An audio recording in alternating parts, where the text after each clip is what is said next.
témoigner la présentation de cette soirée. Aujourd'hui, un prêtre a été assassiné alors qu'il célébrait l'Eucharistie. L'Église est en peine. Nous sommes chrétiens, nous confions notre souffrance au Christ pour ne pas entrer en désespérance. Dans sa lettre pastorale de septembre 2015, Monseigneur Le Borgne écrit « Pour nous disposer toujours davantage aux dons de Dieu et aux dons qu'il nous accorde aujourd'hui, pour rafraîchir notre dynamisme pastoral et missionnaire, je désire engager le diocèse dans un itinéraire qui se déploiera sur 3 ans, d'aujourd'hui à 2018.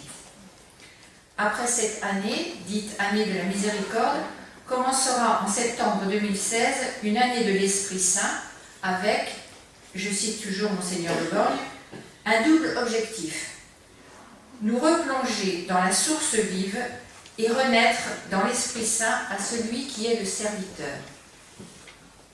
Pour nous y préparer, nous sommes heureux d'accueillir à nouveau Agnès Perceet au flux valéricain. Vous étiez professeur d'histoire-géographie, maintenant à la retraite. Vous êtes membre d'un groupe de prière charismatique, Notre-Dame de Joie. Vous animez des retraites spirituelles, des soirées de prière et de louange et des week-ends de prière et de louange dans le cadre de Parcours Alpha. En 2010, vous êtes venu nous parler du renouveau charismatique. Cette année, vous allez nous convaincre de tenter la magnifique aventure de la vie sous le souffle de l'Esprit.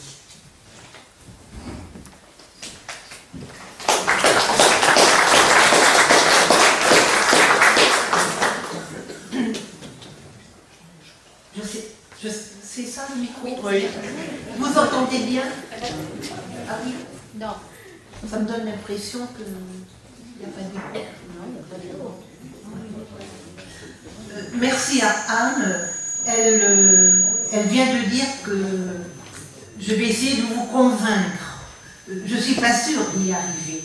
Parce que, en fait, vivre...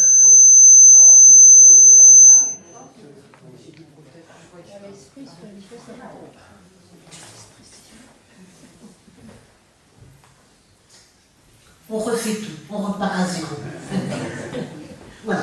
Le thème, c'est vivre du souffle de l'esprit. Je voudrais faire une petite introduction en pointant les 3 mots, vivre, souffle et Esprit Saint. Vivre, chacun de nous le sait bien, vivre c'est une expérience.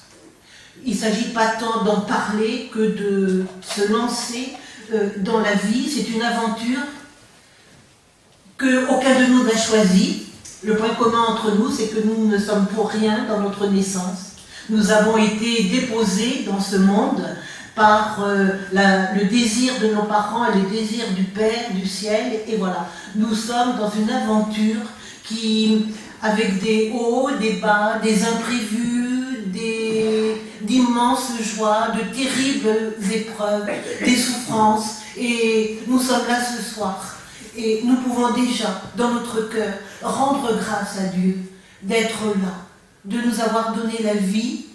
Nous pouvons déjà faire mémoire de tout le chemin parcouru, avec des hauts et des bas. Mais le Seigneur est avec nous tous les jours. C'est lui qui nous le dit jusqu'à la fin des temps. Vivre du souffle de l'esprit. Le souffle, c'est quelque chose de très léger. Je ne peux pas empoigner mon souffle. Je ne peux pas.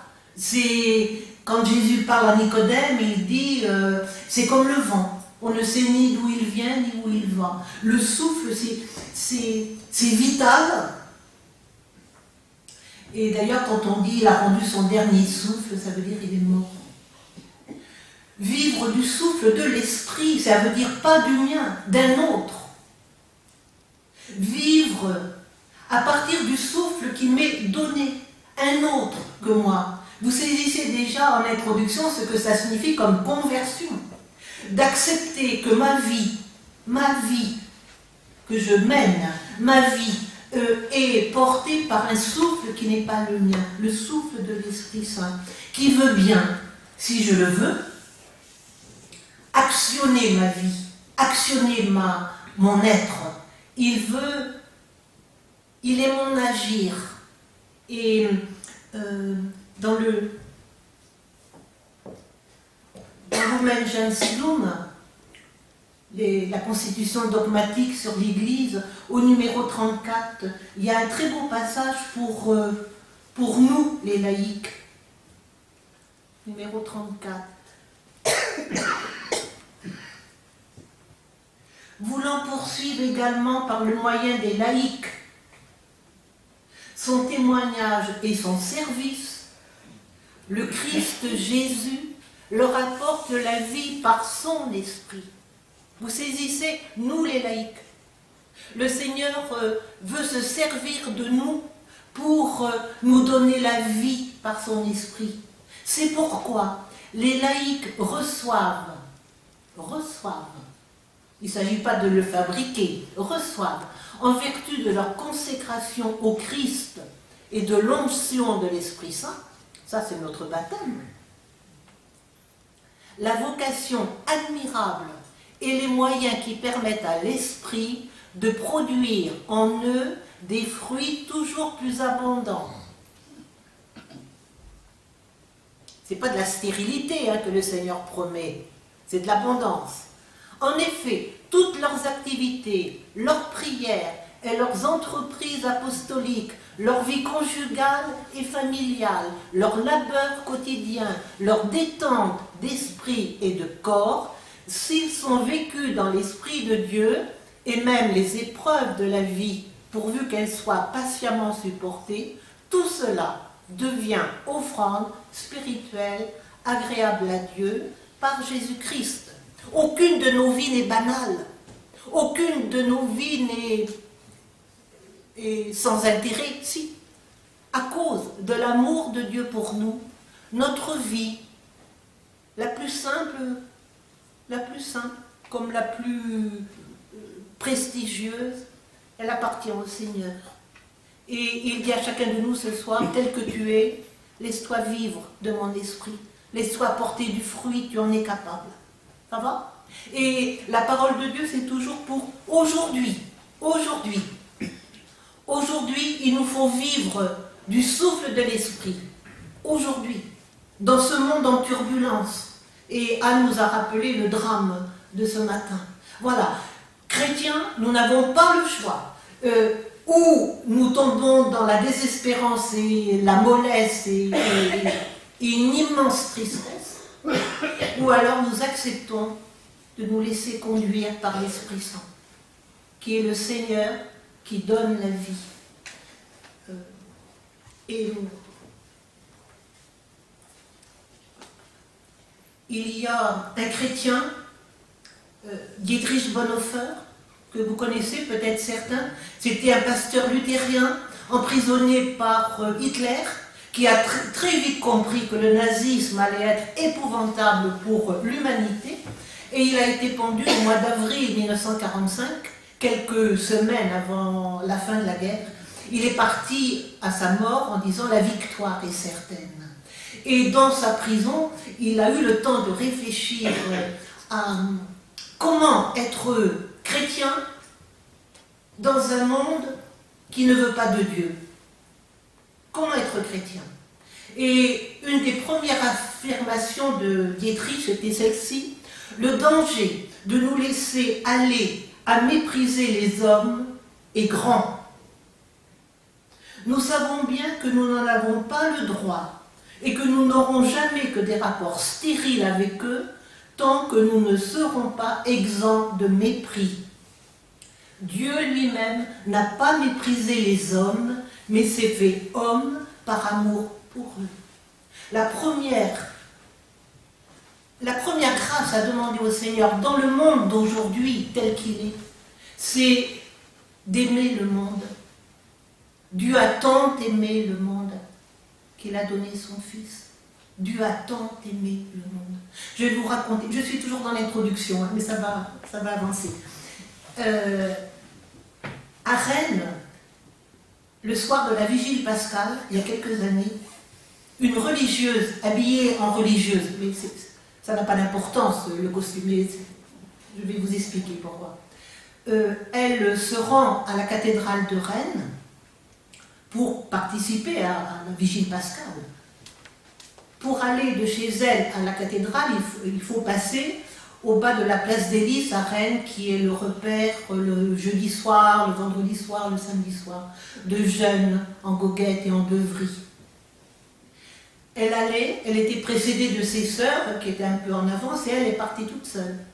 Est arrivé un groupe de 4 garçons avec leur truc de bière à la main, et il y en a un qui lui tape sur l'épaule, et elle me dit, je le reconnaîtrai tant nos regards se sont croisés.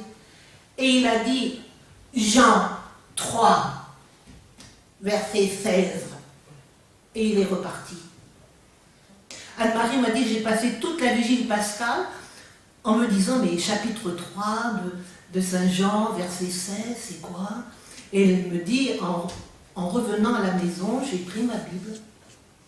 Écoutez bien, chapitre 3, verset 16. Dieu a tant aimé le monde qu'il lui a donné son Fils unique, afin que quiconque croit en lui ne périsse pas, mais ait la vie éternelle. Vous vous rendez compte, le soir de la vigile pascale, où nous, chrétiens, nous célébrons la mort et la résurrection de Jésus, le Sauveur, un jeune homme, qu'on dirait facilement de l'errance, de la beuverie, venait taper sur l'épaule de cette sœur de l'église.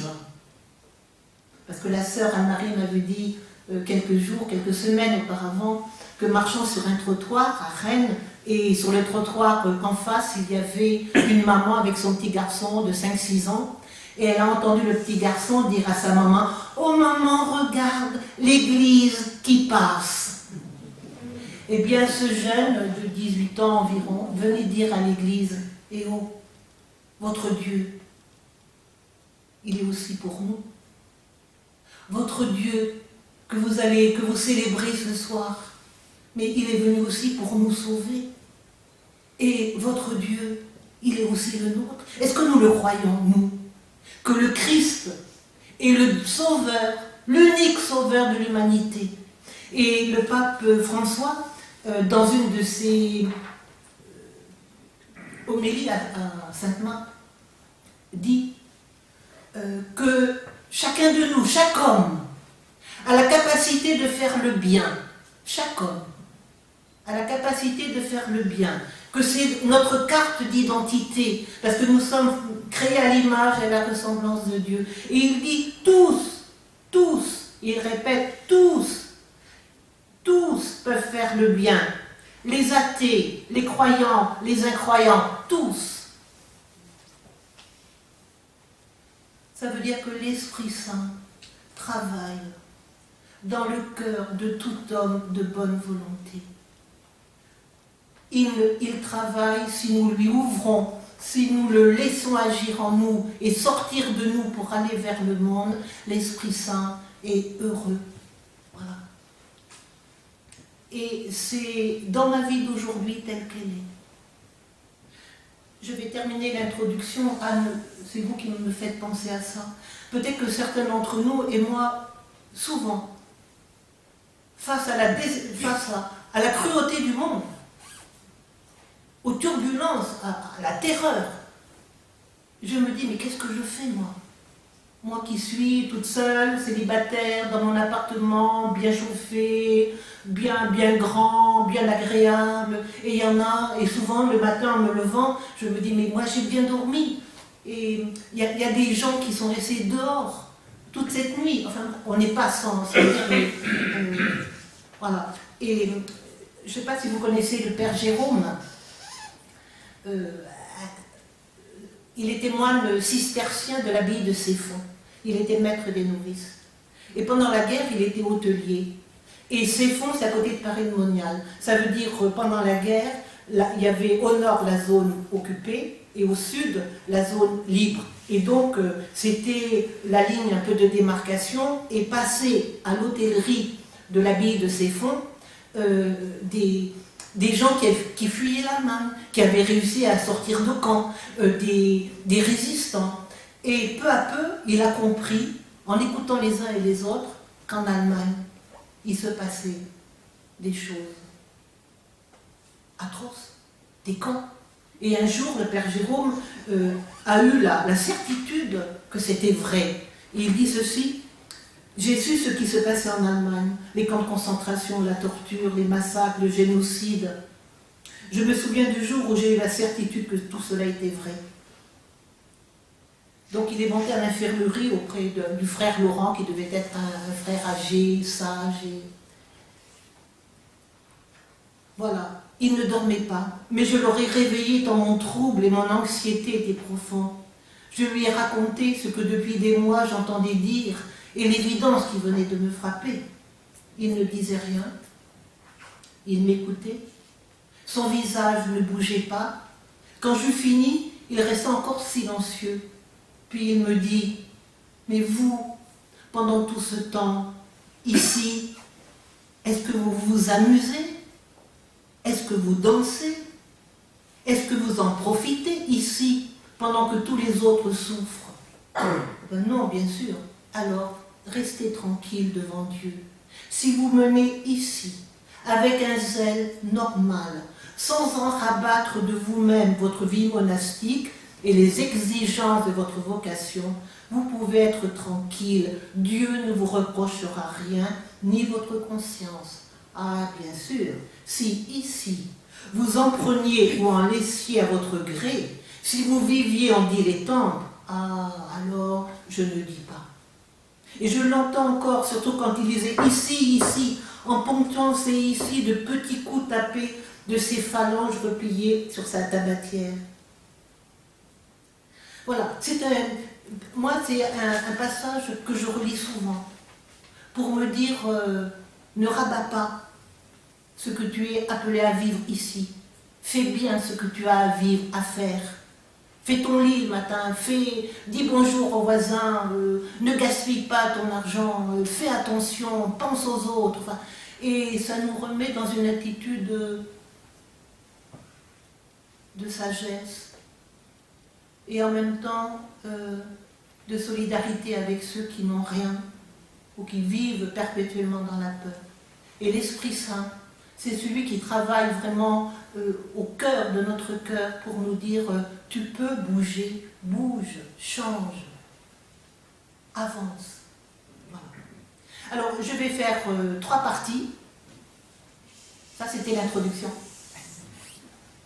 Vivre du souffle de l'Esprit, c'est d'abord et avant tout un don de Dieu. Nous n'y sommes pour rien. C'est un don de Dieu. C'est une initiative divine. C'est Dieu qui a imaginé cela. Parce que nous sommes d'abord des créatures aimées, sauvées. Nous sommes des créatures. Vous êtes sûr? Vous n'êtes pas le créateur. Vous n'êtes pas le maître de la vie. Vous n'êtes pas le potier. Vous êtes l'argile dans les mains du potier. Nous sommes tous des créatures. Mais des créatures créées par Dieu, à son image, à sa ressemblance, aimées de lui, sauvées par lui. Et l'ADN, c'est le pape François qui dit ça, l'ADN d'enfant de Dieu est l'ADN le plus profond de chacun de nous. Tout homme est un enfant de Dieu.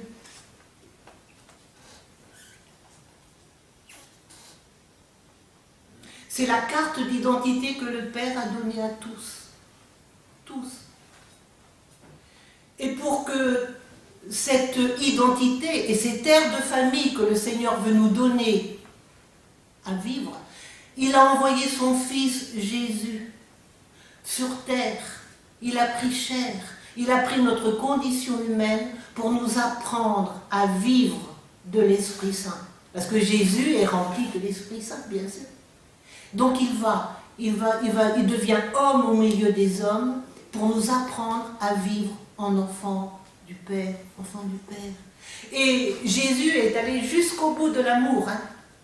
Il a donné sa vie, son corps, son sang, sa divinité, son humanité, tout. Il a tout donné pour que nous puissions vivre de l'Esprit Saint. Nous vivons de l'Esprit que Jésus a répandu au Calvaire, à la Pentecôte.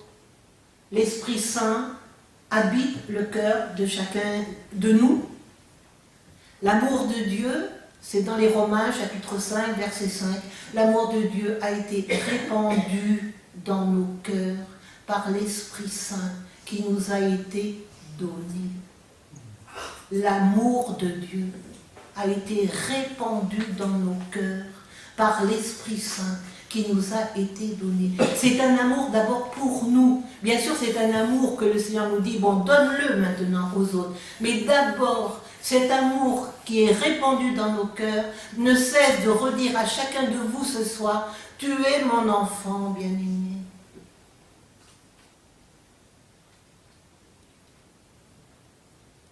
Faites un grand sourire. Tu es mon enfant bien-aimé. Je suis ton enfant bien-aimé.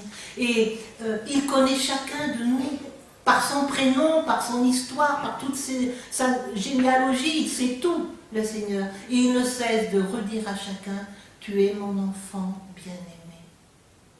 Tu as toute ma faveur. Je t'ai aimé de toute éternité.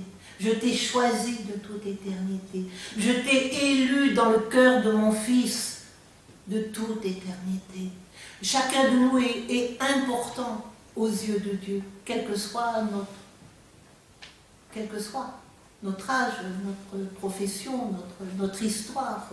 L'homme est un enfant bien-aimé de Dieu. Et Jésus, le Verbe incarné, la miséricorde du Père, est l'aîné d'une multitude de frères. Dans l'Épître aux Hébreux, il est dit, il ne rougit pas de les appeler ses frères. Non mais Anne, vous vous rendez compte?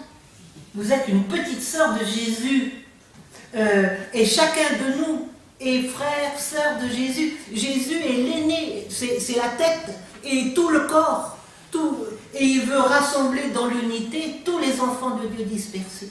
Et il nous faut donc, pour vivre de l'Esprit Saint, contempler Jésus qui est rempli de l'Esprit Saint et qui va nous le donner en surabondance. Il faut contempler Jésus. Et je vais prendre les deux, enfin ça va vite, mais les deux faces de la vie de Jésus. Dans l'Évangile, on le voit d'abord, il est toujours dehors. Il est toujours à marcher, à rencontrer des gens, à parler, à enseigner, à se laisser toucher par l'un, par l'autre, à guérir, à consoler, à appeler. Jésus, le pape François dirait, il va vers les périphéries. Le pape François nous dit ça souvent, hein, aller vers les périphéries existentielles. Eh bien Jésus, vraiment, quand on suit, il faut lire l'Évangile, par exemple, lire souvent l'Évangile de Marc est le plus court. On voit Jésus qui est sans cesse en mouvement et il va vers les autres. Il aime la rencontre, il veut la rencontre avec chacun, avec chaque homme. Et dans les Actes des Apôtres, il est dit, il est passé en faisant le bien. Laissez-vous approcher par Jésus. Il veut vous faire du bien. Il ne vient pas pour juger, il ne vient pas pour condamner, il vient pour refaire du bien. Alors, il agace. Il agace les hommes de la loi, il agace les pharisiens, il agace les scribes, ceux qui sont rigidifiés un peu dans la loi. Voilà. Mais Jésus, c'est vraiment le Sauveur qui va. Il vient pour tous, il est avec tous, il est en tous, il est dehors. Et qu'est-ce qu'il fait? Il fait du bien.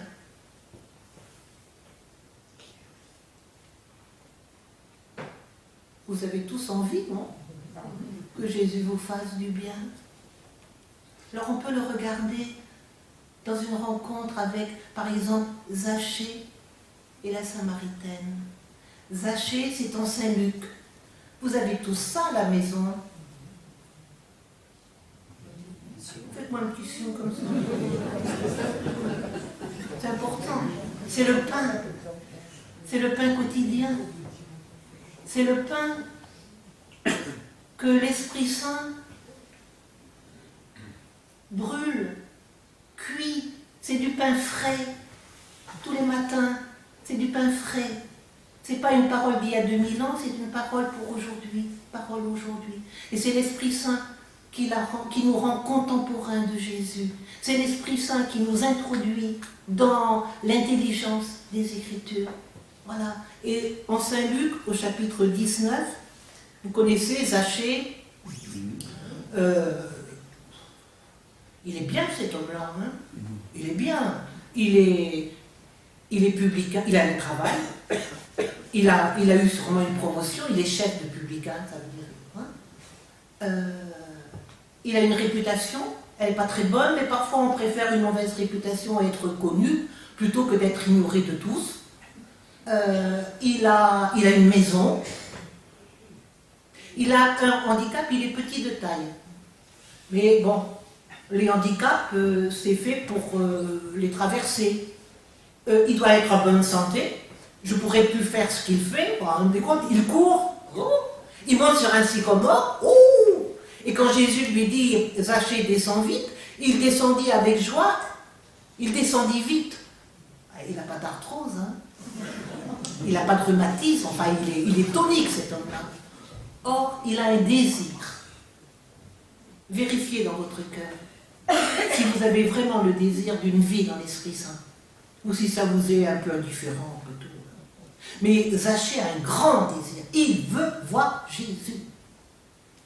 Ah, quand on veut, on prend les moyens. Donc il monte sur le sycomore et Jésus lui dit non, Zachée, descends vite. Jésus connaît le prénom de chacun de vous. Hein.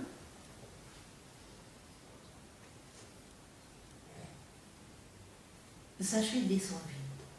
Il me faut aujourd'hui demeurer chez toi. Le désir de Jésus est beaucoup plus grand que celui de Zachée. C'est vrai pour chacun de vous. Hein. Le désir de Jésus est beaucoup plus grand de rencontrer chacun de vous que vous de le rencontrer. Et quand ils sont dans la maison, Jésus ne dit plus rien. Oui, mais la rencontre avec Jésus, qui livre l'Esprit Saint, c'est Jésus qui baptise dans l'Esprit Saint, ça change une vie. Hein. Et vous avez vu ce que fait Zachée?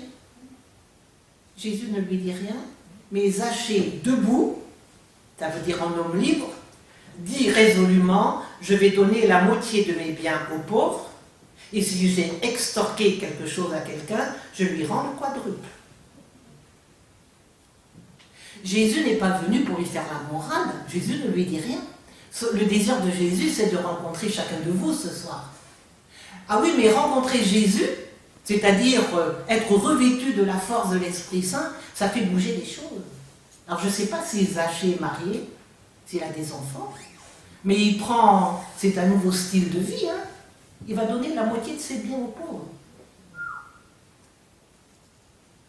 La moitié. Ça veut dire que la villa qu'il a en Bretagne et le chalet en Savoie, ça ne va pas le faire. Si j'ai extorqué quelque chose à quelqu'un, les autres disent qu'il est pécheur, il extorque. Lui, il n'est pas sûr, il va refaire ses comptes. Si j'ai extorqué quelque chose à quelqu'un, je lui rends le quadruple.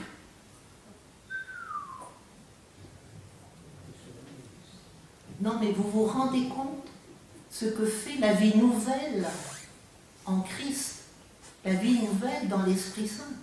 Le style de vie de Zachée va changer. Il ne va plus être le même.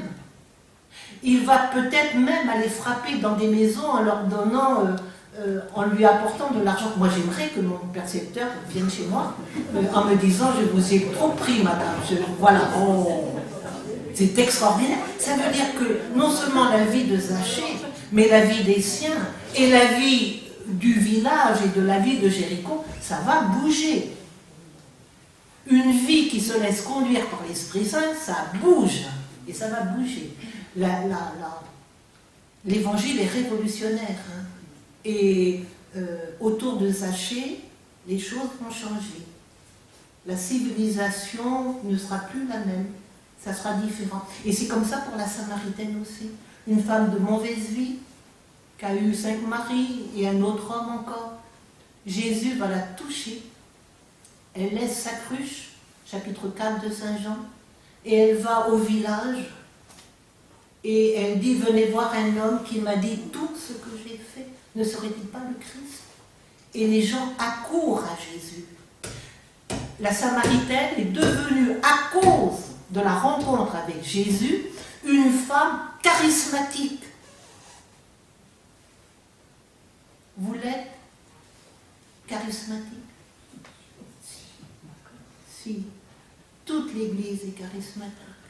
Tous les chrétiens sont charismatiques. Ça veut dire, être charismatique, c'est être grâce pour les autres. Être un pont de Dieu vers les autres. Cette femme, elle est profondément charismatique. Elle est profondément habitée par l'Esprit Saint. La preuve, c'est que Saint Jean dit, celui qui est envoyé, Dieu lui donne l'Esprit sans mesure. Or, les paroles de la femme, qui ne devait pas peser très lourd dans son village avant la rencontre avec Jésus, eh bien, elle retourne vers le village et elle attire à Jésus, non pas à elle, elle attire à Jésus beaucoup de gens de son village qui lui disent, ce n'est plus sur tes dires que nous croyons qu'il est le sauveur du monde, nous l'avons nous-mêmes entendu et vu. C'est lui le sauveur du monde.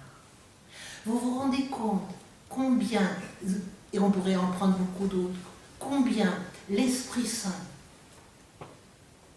peut toucher des cœurs, et j'espère qu'ils vont en toucher ce soir. L'Esprit Saint peut toucher des cœurs, même très éloignés de Jésus, pour leur faire accueillir dans la joie une vie nouvelle. La vie nouvelle de Zachée, la vie nouvelle de la Samaritaine, la vie nouvelle de Paul sur le chemin de Damas. Voilà un type qui est un méchant. Et comment un méchant, touché par la grâce de Jésus, devient vraiment un témoin de Jésus. Voilà, ça c'est la rencontre avec Jésus provoque toujours une effusion de l'Esprit Saint. Ça veut dire provoque toujours un cœur qui s'ouvre à l'Esprit de Jésus et qui s'ouvre à une vie nouvelle. Mais si on reprend l'Évangile, on s'aperçoit que Jésus n'est pas que l'homme du dehors, que l'homme sans cesse à marcher vers les autres. Non, il est d'abord l'homme du dedans, l'homme de l'intériorité, l'homme de la prière à son Père. Jésus, on dit souvent, Jésus, un jour, quelque part, il priait. Ça veut dire il priait toujours, bien sûr, Jésus. Ce que le Seigneur nous demande pour accueillir la vie dans l'Esprit, c'est de devenir des priants. Des personnes qui reconnaissent qu'elles ne sont que des créatures et dont la vie dépend du Créateur, dépend du bien-aimé, du Père qui aime. Jésus, c'est vraiment un priant. Il se met à l'écart pour prier le Père. Il parle beaucoup du Père.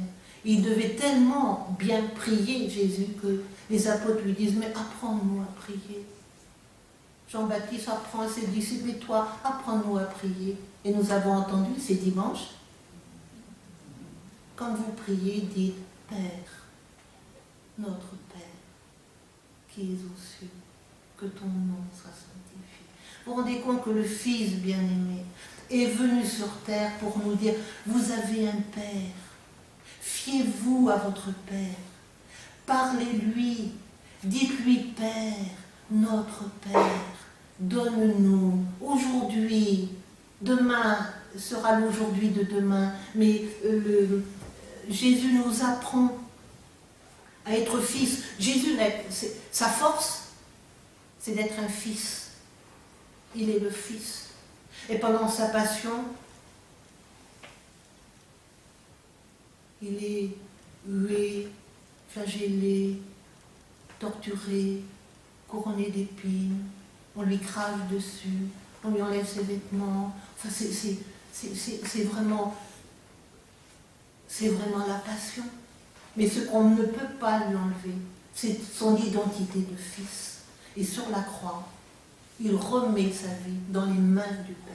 Nul ne peut nous arracher des mains du Père.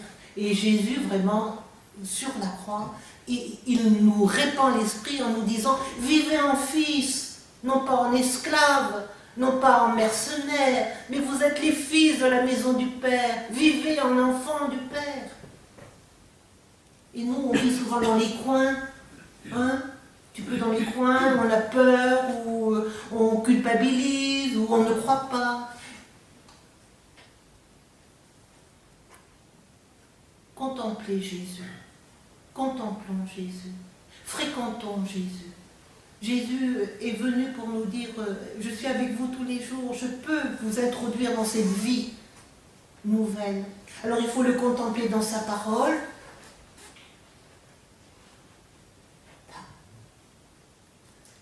Il y a une présence réelle de Jésus dans sa parole. Elle n'est pas sacramentelle comme dans l'Eucharistie, mais une présence réelle. Il faut la lire, la méditer, la reprendre, la manger, la reprendre. Et si un passage vous dit quelque chose un jour et qu'il reste dans votre cœur, il faut continuer à la ruminer, parce que ça veut dire que le Seigneur est en train de toucher quelque chose dans votre manière de vivre. Il faut le fréquenter dans les sacrements, dans l'Eucharistie, le sommet de la vie spirituelle, hein, le sommet de la vie dans l'Esprit Saint. Il n'y a pas d'Eucharistie sans l'Esprit Saint. D'ailleurs, le prêtre dit que cet Esprit Saint repose sur ce vin, ce pain, et même l'épiclèse sur l'assemblée. C'est l'Esprit Saint qui fait l'Eucharistie. C'est l'Esprit Saint qui fait les sacrements. Fréquenter le sacrement de réconciliation. Parce que vivre dans l'Esprit Saint, c'est reconnaître son péché. Vous êtes pécheur? Non? Un tout petit peu. C'est dommage parce que Jésus répète souvent « Je ne suis venu que pour les malades et les pécheurs ».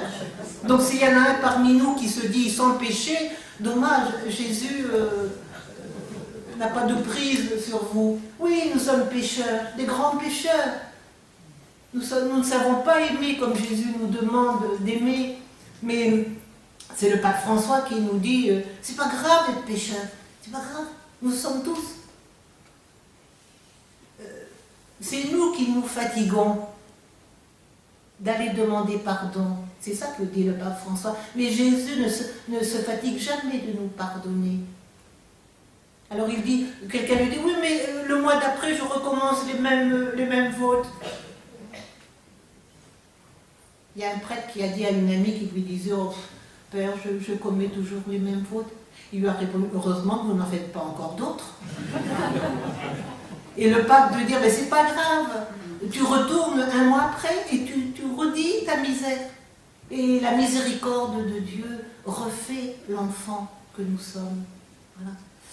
Et puis, il faut le fréquenter dans la vie en église. J'ai appris que votre évêque va lancer l'année 2017, oui, comme année de l'Esprit Saint. Vous vous rendez compte, tout le diocèse d'Amiens va être encouragé, vous allez vous aider les uns les autres à accueillir d'une nouvelle manière l'Esprit Saint qui habite en vous. C'est vrai, mais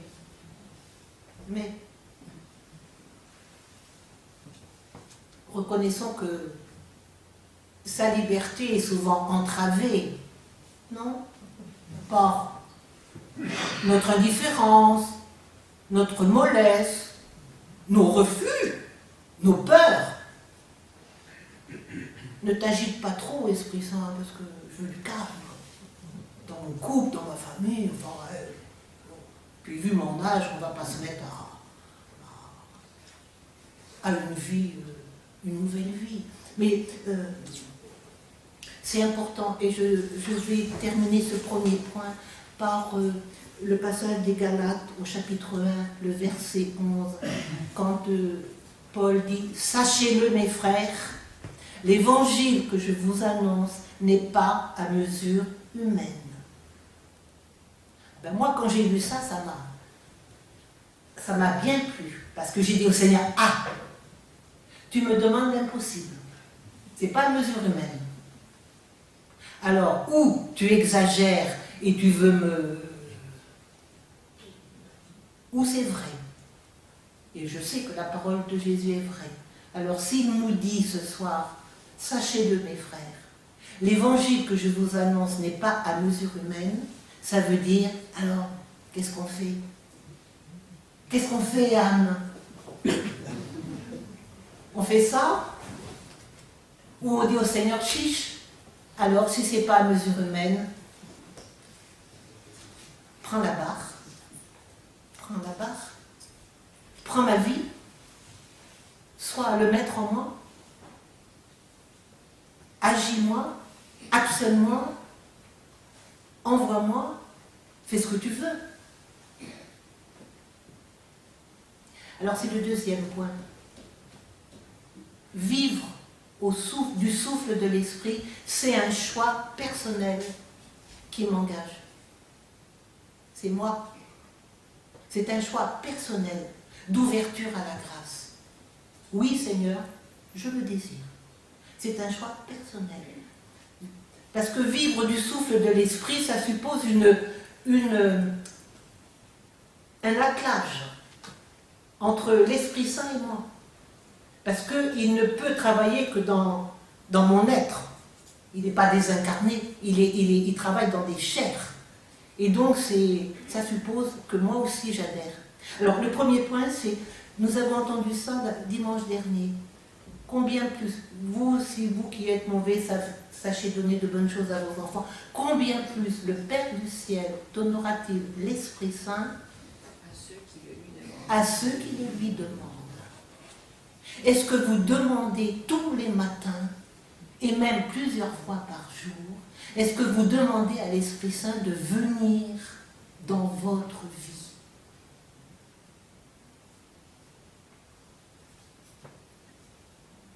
Un jour, j'aime beaucoup recevoir le sacrement de réconciliation, le sacrement de la miséricorde. Et après l'aveu de mes fautes, le prêtre qui entendait ma confession, un prêtre âgé, mais sage, il me regarde, le doigt pointé sur moi, et avec un mouvement d'épaule, il me dit, « Vous ne priez pas assez l'Esprit Saint. » Et moi, intérieurement, c'était, « Oh ben merde !» Mais je ne l'ai pas dit, bien sûr, mais ça a dû se voir. J'ai dû me crisper un peu, quoi. Et alors, le doigt toujours pointé, il me dit, le fruit de l'esprit est charité, joie, paix, bonté, longanimité, serviabilité, douceur, confiance dans les autres, maîtrise de soi. Il me récitait Galates chapitre 5, le fruit de l'esprit. Quand il a commencé à dire, mais le fruit de l'esprit est charité, joie, paix, j'ai senti que la bonne femme se ratatinait, mais je ne voulais quand même pas montrer non plus que j'étais vaincue. J'ai fait à la fin comme ça, l'art de dire, bah, basta, oui d'accord. Il me dit, ah, vous voyez bien que vous ne priez pas assez l'Esprit Saint. Et il me dit, et je vous le redis, il me dit, madame, la vie spirituelle, c'est pas compliqué. Avant de vous lever le matin, avant de vous lever, vous dites, viens Esprit Saint, viens dans ma vie aujourd'hui. Vous dites un je vous salue Marie pour dire à votre mère, sois avec moi. Un autre père pour membre d'une humanité. Puis voilà, vous vous levez, vous prenez votre petit déjeuner, puis voilà, et vous reprendrez un temps de prière après. Ah mais ça, je l'ai cru. Et si vous me croyez, faites-le. Je l'ai cru parce que je me suis dit, oui, il a raison ce prêtre. Il faut tous les matins choisir de dire au Seigneur, Seigneur, ma vie, ma journée, je veux la vivre avec toi. Voilà, c'est ça. Alors j'ai relevé une très belle prière, nous allons pouvoir la faire nôtre, elle est du Père Cantalamessa, il reprend le Veni Sancte Spiritus, mais c'est valable pour chacun de vous.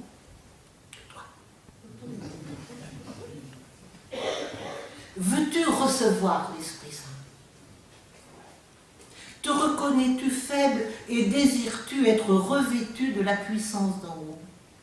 Te sens-tu tiède et veux-tu être réchauffé? Aride et veux-tu être irrigué? Raide et veux-tu être assoupli? Mécontent de ta vie passée et veux-tu être renouvelé? Alors prie, prie, prie, que sur tes lèvres ne s'éteigne pas cet humble appel « Veni Sancte Spiritus ». Tous les matins, si nous le disons du fond de notre cœur, pécheur, mais un cœur qui se sait aimer, qui se sait sauver, qui se sait appeler, si tous les matins nous disons simplement « Moi, chacun, viens Esprit Saint, aujourd'hui, dirige ma vie », les choses vont bouger. Jean-Paul II disait « Ne nous lassons jamais de dire « Viens Esprit Saint ». Ça, c'est le premier point. Il faut le désirer, il faut demander. Le deuxième point, il faut se livrer. Se livrer. Déposer sa vie aux pieds de Jésus qui baptise dans l'Esprit Saint et la reprendre dans la nouveauté de... Se livrer, déposer, tout. Ce qui fait parfois que la vie dans l'Esprit Saint est un peu étriquée en chacun de nous, c'est parce que nous ne nous livrons pas entièrement. Il faut tout déposer. Mon être avec ses forces et ses fragilités, sa mémoire, les parties non évangélisées de mon être, les parties rebelles. Il faut déposer nos relations, notre intelligence,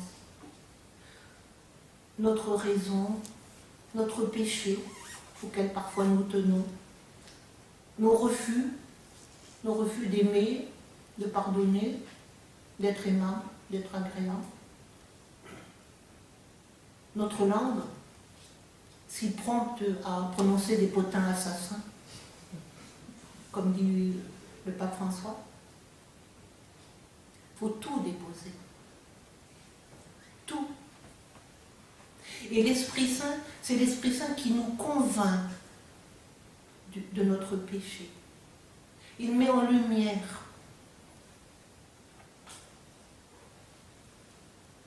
Il met en lumière des choses qui ne sont pas claires, qui ne sont pas dans la vérité, qui ne sont pas dans le pardon. Moi j'ai compris une fois, le Seigneur m'a fait comprendre que je mettais, qu'il y avait une cage dans mon cœur. Une cage, vous savez, une cage à oiseau, quoi. Hein, l'oiseau, il est dans la cage et puis la porte est fermée, il ne peut pas sortir. Et le Seigneur me faisait comprendre que je savais garder dans mon cœur, comme dans une cage fermée, des personnes qui m'avaient blessée, qui m'avaient donné, qui m'avaient dit des paroles pas gentilles, des claques, des jugements. Et je les avais un peu statifiées, ces personnes-là. Quand on parlait d'elles, ou quand je me remémorais, c'était toujours cet endroit-là où cette personne-là m'avait fait mal. Et le Seigneur m'a fait comprendre qu'il fallait ouvrir mon cœur. Il fallait redonner la liberté à ces personnes pour qu'elles puissent vivre, parce qu'on change quand même, non? Les autres aussi changent. On est capable de grandir. Il faut ouvrir la porte, les laisser partir. Et c'est aussi une légèreté qui nous est donnée. Parce que c'est pesant de ne pas aimer. Non? C'est pesant de ne pas pardonner. Il faudrait vérifier vos fatigues. Il y a je le dis parce que je le sais par expérience, il y a vraiment des mauvaises fatigues, il y a des bonnes fatigues. Hein? La marche, le travail, le service des autres. Mais il y a des mauvaises fatigues qui nous empêchent de dormir le soir, la nuit, qui nous raidit la nuque, qui nous fatigue le dos, qui provoquent même parfois des ulcères à l'estomac. Et si on regarde bien tout ça, il y a des mauvaises fatigues qui sont liées à des non-pardons, à des ruminations sans cesse, à des retours sur un événement qui n'arrête pas de pourrir notre intérieur. Et le Seigneur, l'Esprit Saint, redit ce soir à chacun, ouvre ton cœur. Redonne-moi tous ces gens qui t'ont fait mal. Redonne-moi ta mémoire qui est massacrée. Parce qu'on peut avoir une mémoire massacrée par les événements. Et le Seigneur nous dit, voilà, laisse mon souffle de vie, mon Esprit Saint, repasser, vivifier tout ça. Se livrer. Je vais vous lire un petit passage du curé d'Ars. Du curé d'Ars, c'est beau. Avec le Saint-Esprit, on voit tout en grand. On voit la grandeur des moindres actions faites pour Dieu et la grandeur des moindres fautes. Sans le Saint-Esprit, nous sommes comme une pierre de chemin. Prenez d'une main une éponge imbibée d'eau et dans l'autre un petit caillou. Pressez-les et également. Il ne sortira rien du caillou et de l'éponge, vous ferez sortir l'eau en abondance. Eh bien, l'éponge, c'est l'âme remplie du Saint-Esprit. Et le caillou, c'est le cœur froid et dur.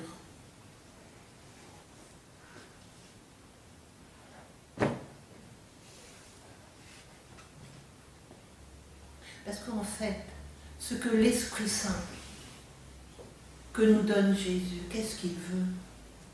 Il ne veut pas faire pchit, pchit, pchit, pchit, pchit, pchit. Sur chacun, vous savez, comme quand il fait très chaud, une fraîcheur. On dit, oh, ça fait du bien. Et c'est pas ça que veut l'Esprit Saint. Il veut notre cœur.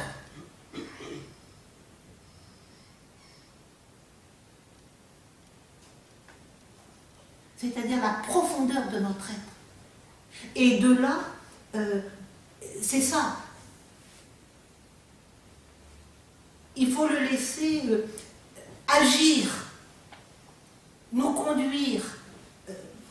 Alors, il agit comment Jésus? Il agit d'abord au-dedans de nous.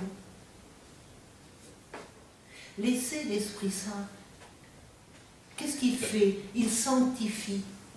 Il assainit, il purifie, il aide à discerner le beau, le vrai, le bon, l'honorable. Et nous avons besoin de ce travail de l'Esprit Saint.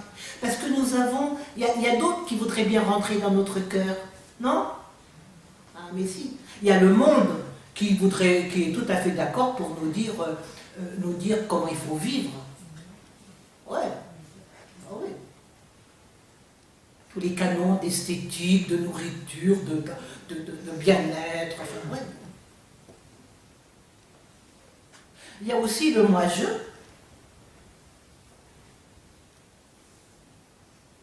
C'est pour ça qu'il faut, c'est un choix personnel, il faut renouveler tous les jours. Je désire que tu sois mon maître. Parce que des fois, j'ai envie d'être mon maître.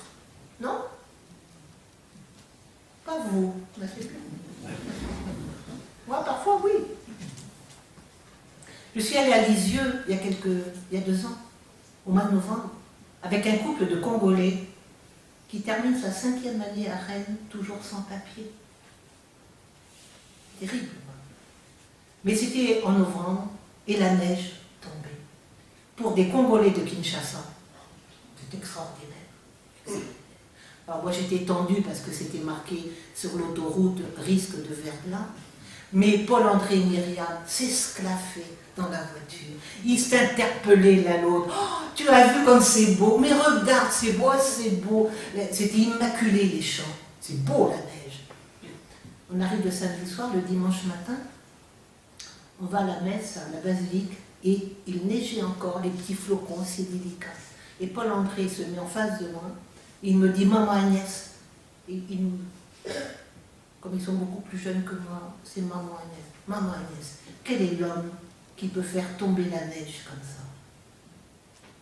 Je dis aucun. Alors pourquoi cette arrogance?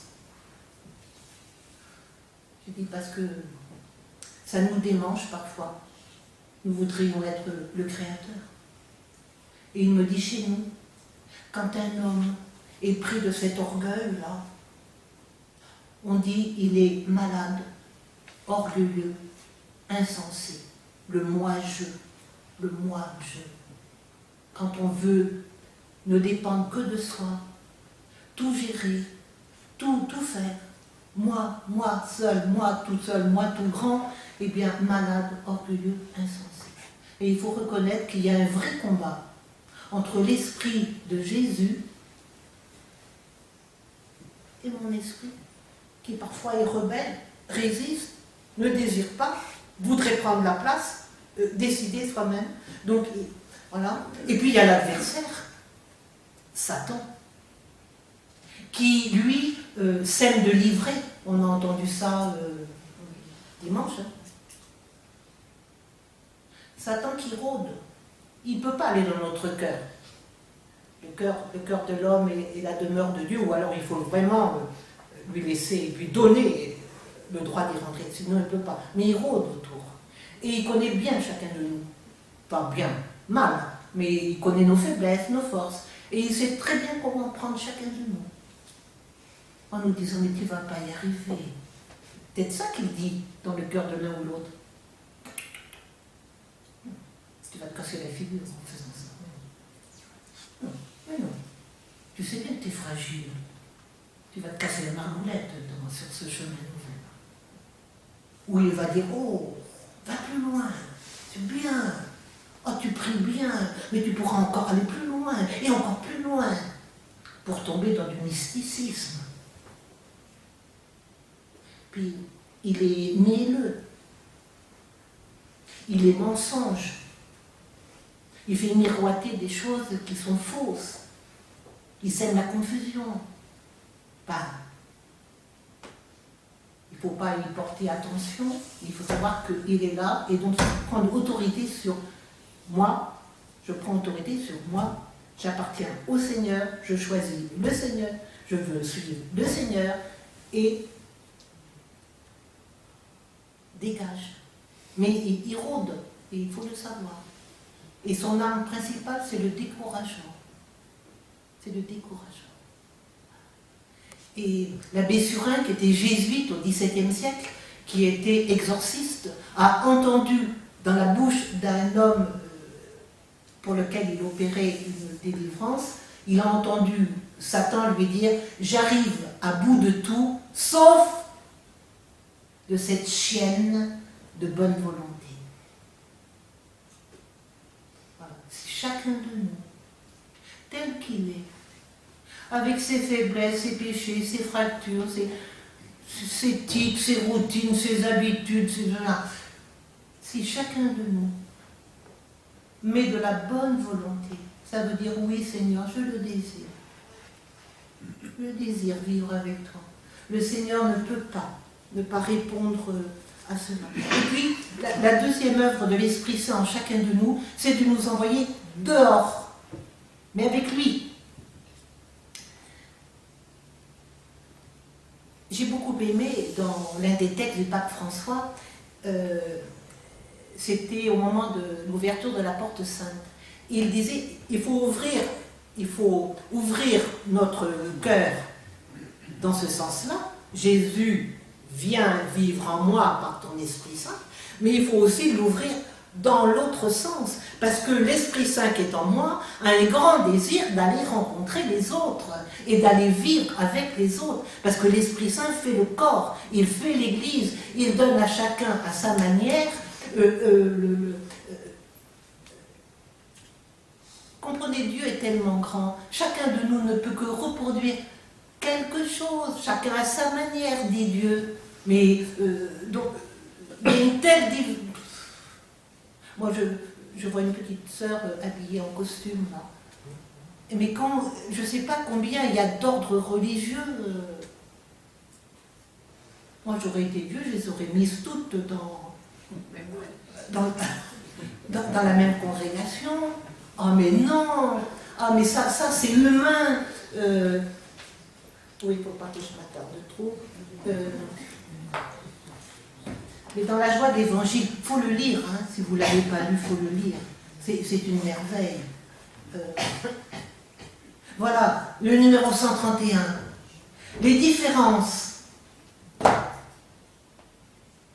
C'est chiant, les différences. C'est insupportable. Même dans un couple. Mon mari ne comprend rien à ma spiritualité.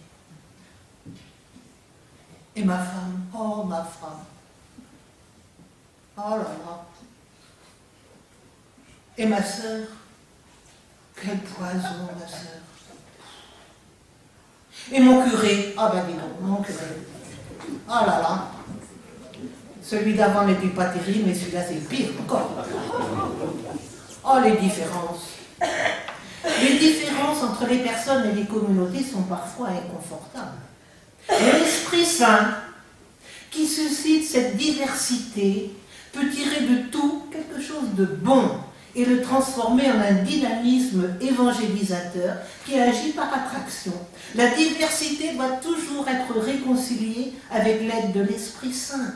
Lui seul peut susciter la diversité, la pluralité, la multiplicité et en même temps réaliser l'unité.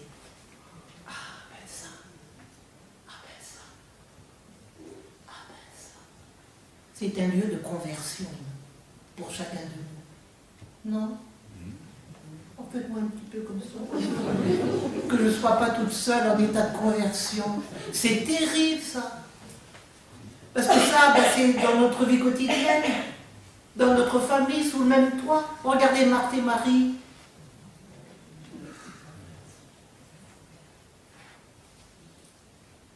En revanche, quand c'est nous qui prétendons être la diversité et que nous nous enfermons dans nos particularismes, dans nos exclusivismes, nous provoquons la division.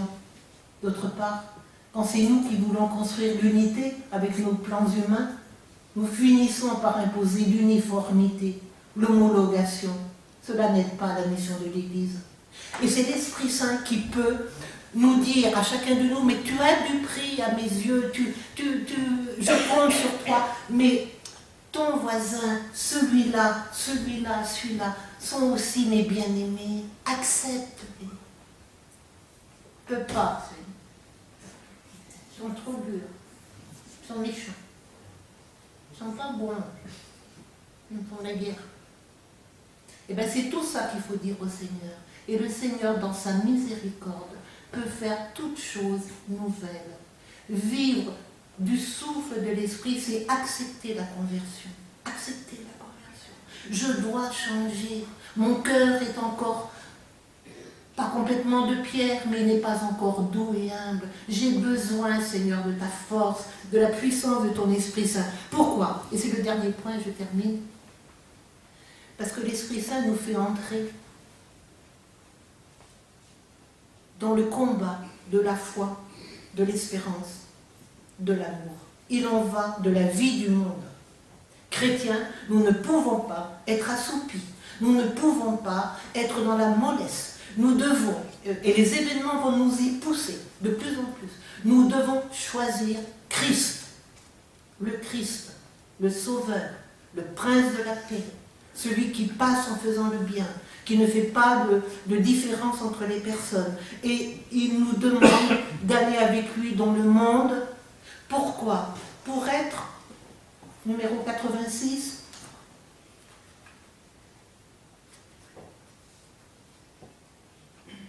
le pape reconnaît que nous vivons dans un désert spirituel. Dans le désert, il faut surtout des personnes de foi, qui par l'exemple de leur vie, montrent le chemin vers la terre promise et ainsi tiennent en éveil l'espérance. Dans tous les cas, en pareilles circonstances, nous sommes appelés à être des personnes en fort pour donner à boire aux autres. Nous sommes appelés à être des personnes en fort, avec un petit tiret entre personnes en fort. C'est pas moi avec mon amphore,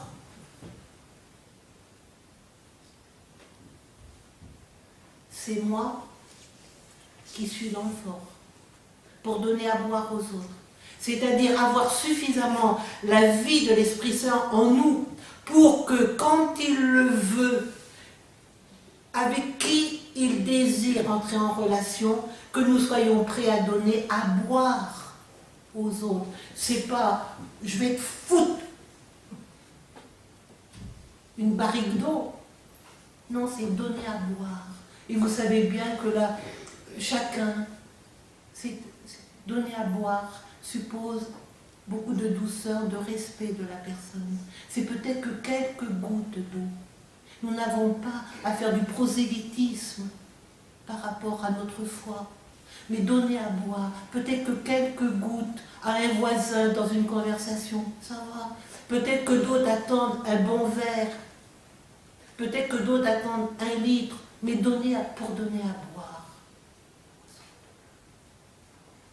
Être des disciples missionnaires, toujours, c'est du pape François, toujours avec le petit tiré, non pas disciples ici et missionnaires là-bas, disciples missionnaires. Et le Seigneur, pour tout ça, il donne ce qu'on appelle la vie dans l'esprit, il donne des charismes. Des charismes. C'est quoi des charismes? J'aime bien la définition du Saint Augustin. C'est une grâce gratuitement donnée. Alors vraiment, nous n'y sommes pour rien. Une grâce gratuitement donnée. Pour un autre, pour d'autres. Et on peut très bien exercer des charismes sans même s'en rendre compte. Et je suis sûre que vous êtes tous charismatiques. Vous donnez la vie aux autres. Vous donnez par le sourire, par une parole, par le silence, par votre présence, par votre argent, par votre soutien. Peut-être qu'il y a 4 ans ou 6 ans, là, je vous avais déjà, ça m'avait beaucoup frappé. Dans le livre d'Olivier Clément, qui était un théologien orthodoxe, qui est décédé, et il apporte le témoignage du patriarche Athénagoras, celui qui en 1964, avec Paul VI, se sont réunis à Jérusalem. Le patriarche Athénagoras dit que vers 18-20 ans, il ne trouvait plus sens à sa vie, et il voulait se suicider. Mais avant de passer à l'acte, il a pris un car dans la ville où il était, un bus, et il y avait une petite fille, il dit 7-8 ans, une petite fille, qui n'a pas cessé de le regarder et de lui sourire. Vous savez, les regards des enfants, hein, combien ils sont. Eh bien, il dit, en sortant du car, j'avais retrouvé le goût à la vie. Cette petite fille, sans le savoir, ils ne se sont jamais parlé, ils ne se reverront jamais. Cette petite fille a été charismatique à ce moment-là. C'est-à-dire Dieu lui a donné le sourire, le regard qui était nécessaire pour que l'autre reprenne vie. C'est ça, être charismatique. Voilà. Et je disais tout à l'heure, je termine,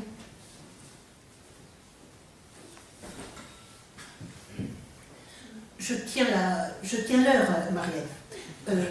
Le roi Baudouin, dont le procès de béatification, je crois, est en cours, j'ai retrouvé, par exemple, pour vous mettre à l'aise avec les charismes, il faudrait reprendre tous les charismes que Paul décrit dans l'Épître aux Corinthiens.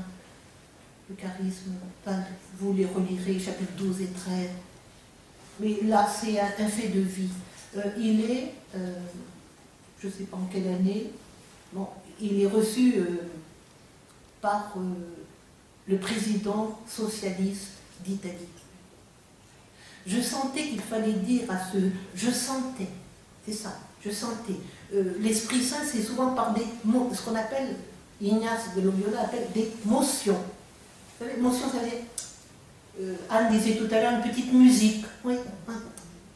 Je sentais qu'il fallait dire à ce vieux socialiste que j'avais prié pour lui, afin qu'il ait la force et la lumière d'accomplir sa mission. Il en a été très touché. Pendant que nous parlions, j'éprouvais de l'affection pour cet homme courageux et honnête. Aussi avais-je envie de l'embrasser. Deuxième émotion. Mais cela ne me paraissait pas opportun. En le quittant, au moment où j'allais ouvrir la porte, il me rappelle en me disant qu'il voulait m'embrasser. Parce que l'Esprit Saint travaille dans tous les cœurs. Et si vous êtes en vis-à-vis avec quelqu'un, il est en vous, mais il est aussi en l'autre. Et il fait advenir des choses de communion, de cohésion, de grandeur, de simplicité. En le quittant, au moment où j'allais ouvrir la porte, il me rappelle, donc en me disant qu'il voulait m'embrasser. Je le serrai très fort contre moi et compris une fois de plus que l'amour vient du Seigneur et que c'est merveilleux de se laisser conduire par lui. Voilà. Si vous ne retenez que ça, laissez-vous conduire par lui. Il n'y a pas d'autre maître, il n'y a pas d'autre sauveur que le Christ. Il n'y a pas d'autre Seigneur que le Christ. Et l'Esprit Saint nous a été donné par Jésus. C'est lui qui baptise dans l'Esprit Saint. Laissez Jésus s'approcher de vous. Il tient en sa main la pelle à vanner, il va nettoyer son air, il va faire en sorte que la vie soit développée, grandisse, et que la balle, vous savez, qui était nécessaire un temps pour que le blé puisse mourir, mais maintenant, la balle, il faut l'éliminer, puis il faut éliminer tout ce qui est mort en nous, il faut éliminer tout ce qui ne porte pas vie, il faut accepter que le Seigneur conduise notre vie. Il nous mènera dans de verts pâturages, il nous conduira au Père. Nous sommes appelés, quand on prendra fin, vous savez, vous allez mourir. Quand prendra fin notre pèlerinage sur la terre, admets-nous dans la compagnie du ciel. Et ça vaut le coup quand même de s'y préparer en compagnonnant avec celui qui est le chemin, la vérité et la vie. Voilà. Seigneur, nous terminons. Nous te remercions de tes prévenances sans cesse réitérées pour chacun de nous. Nous te bénissons pour la présence de chacun de nous ce soir. Nous te redisons au fond de notre cœur, nous t'aimons, Seigneur, nous t'adorons. Nous voulons vivre avec toi, cheminer avec toi, dans la puissance de ton Esprit Saint. Gloire au Père, au Fils et au Saint-Esprit, pour les siècles des siècles. Amen.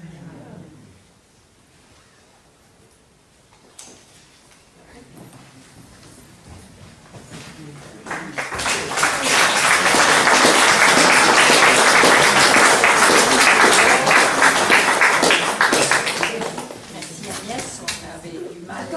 Anne, est-ce que madame pourrait présenter les livres C'est vrai, on en a parlé tout à l'heure. Ah, les livres. Non, les livres qui sont vendus à l'extérieur. Vous avez un exemplaire sous les yeux, non? Si tu veux. Deux livres, c'est ça? Ouais. Un petit moment avant d'aller dîner.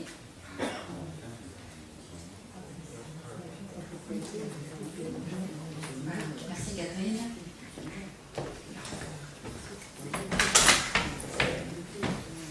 Vous les présenter parce que personnellement je ne les connais pas. Oui. Vous avez, il y a beaucoup de livres sur l'Esprit Saint. Si j'avais une préférence, ça serait un troisième. C'est le livre de Cantal Messa, qui est l'un des prédicateurs de la maison pontificale, qui est un franciscain, et c'est Viens, Esprit Créateur.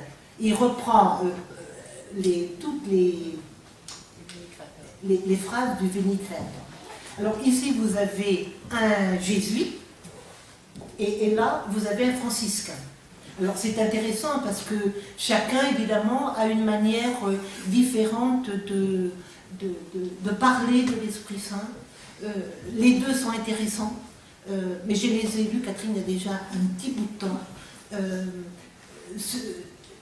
Le livre de Michel Hugo est un livre très de la vie intérieure, de la présence de l'Esprit Saint dans nos vies. D'ailleurs, initiation à la vie intérieure. Ça se lit par petits morceaux, c'est très intéressant. Et c'est Michel Hulot, vous l'entendez souvent sur RCF, il a fait beaucoup d'autres livres. C'est vraiment un théologien d'aujourd'hui solide. Et le père Sesboué, peut-être encore plus connu, il a écrit des livres sur le Christ. Et là, c'est l'esprit sans visage et sans voix. C'est petit, c'est un petit traité de théologie sur l'Esprit Saint. Mais il n'est pas compliqué à lire. Je crois me souvenir même qu'il y a des exemples d'un quotidien dans l'Esprit Saint. C'est un encouragement, vraiment. Mais voilà, Catherine, ça fait longtemps que je n'ai plus trop de souvenirs, mais je les reprendrai moi-même de temps en temps. Il faut reprendre les livres que nous avons lus et le père, je termine, le père celui-ci qui était maître des novices, le père Jérôme, disait aux novices, faites-vous une cave à liqueur. Et moi j'en ai déjà plusieurs. Une cave à liqueur, c'est-à-dire, et je crois que c'est intéressant, quand on lit, ça voulait dire quoi de la part du père Jérôme? Il disait à ses novices, quand vous lisez un livre, il y a des passages qui pour vous sont vraiment nourriture, ou une ouverture de votre intelligence. Faites une cave à liqueur, ça veut dire reprenez ces passages sur un cahier. Mais il disait ne pas des grandes quantités, mais les phrases qui vous ont frappé, les mots qui vous ont frappé. Et vous reprenez votre cahier de temps en temps et vous relisez tout ça. Et c'est vrai, c'est une vraie nourriture. Et donc, quand vous lisez des livres comme ça, la preuve, c'est que je ne l'ai pas fait à ce moment-là. Et on oublie que si on remet dans un cahier, ça c'est ma dernière cave à liqueur, je l'ai commencé il y a quelques semaines, mais j'en ai d'autres. Et c'est vrai que c'est un bonheur de relire. Et ça peut être des livres profanes, hein. C'est pas forcément des livres religieux. Le Petit Prince, Anne Frank, Tintin au Tibet. Parce que Milou est un grand maître spirituel. Hein. Milou au Tibet, c'est très important au niveau du discernement. Voilà. Merci. Merci.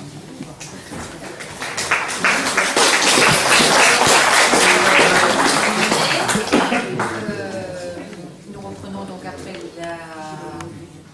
le déjeuner, nous allons vous répondre à vos questions écrites. Mariette devait nous parler.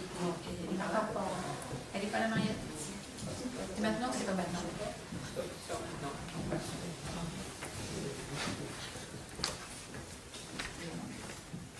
Voilà.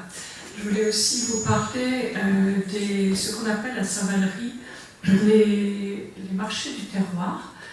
C'est une... voilà, chaque association à Saint-Valery a la possibilité en été d'être présente sur la digue le vendredi. Et voilà, ça fait plusieurs années que le flux valéricain associé à la paroisse est présent sur la digue pour le vendredi au marché du terroir. Alors ça veut dire que à partir de déjà à 18h, il y a une possibilité de prendre des repas, il y a en convivialité et souvent avec le soleil, un petit vent, mais aussi avec le soleil. Et voilà, alors vous êtes invités à y passer un bon moment, à venir déguster ce qui est proposé, mais aussi, si vous le souhaitez, on a besoin aussi un petit peu de tout le monde, parce que tout le monde participe. Donc voilà, il y a ceux qui sont du côté du bar, sont un peu à l'abri du vent, mais voilà, disponibles pour servir boissons et repas. Et puis il y a ceux qui passent, ceux qui s'installent, parce que c'est agréable, on se trouve avec d'autres, on rencontre des gens. Et c'est aussi, alors, on a besoin un petit peu de tout le monde, à la fois ceux qui veulent bien servir, et puis également, on propose en dessert, on propose des pâtisseries maison qui ont beaucoup de succès. Voilà, si vous avez des talents culinaires, si vous ne pouvez pas venir, si vous pouvez juste passer, c'est très bien. Si vous pouvez nous apporter, voilà, parce que vous avez le temps de confectionner une bonne pâtisserie maison, bon, voilà, ce sera très très bien accueilli.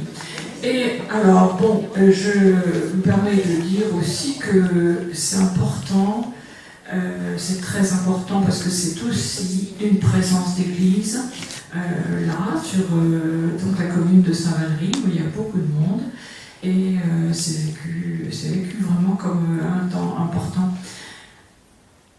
J'ai le droit de dire que notre cher curé est toujours présent au bar, non, voilà. Et également Sœur Jean-Jour, voilà. Et ça, c'est très apprécié par beaucoup de personnes. Voilà. Alors, bienvenue, c'est ce vendredi. Ce vendredi, à partir de toute façon, nous y serons à partir de 17h, mais jusqu'à... normalement, cette année, maintenant, on nous demande jusqu'à 21h maximum. Mais enfin, voilà, 21h. S'il fait beau, c'est très agréable, le coucher de soleil. Voilà. Donc, comme c'est le flux et que c'est aussi la paroisse, bon, voilà, c'est où envoyez les gens, enfin, où promenez-vous et puis vous verrez. Il y en a beaucoup parmi nous qui sont, qui connaissent, qui viennent aider, mais plus on est fous, et alors c'est un moment très convivial, parce que vraiment, on s'amuse bien aussi, qu'on soit du côté du bar ou de l'autre côté. Voilà. Bon. Maintenant, écoutez, je crois que je vous invite à vous rapprocher du buffet. Très bien.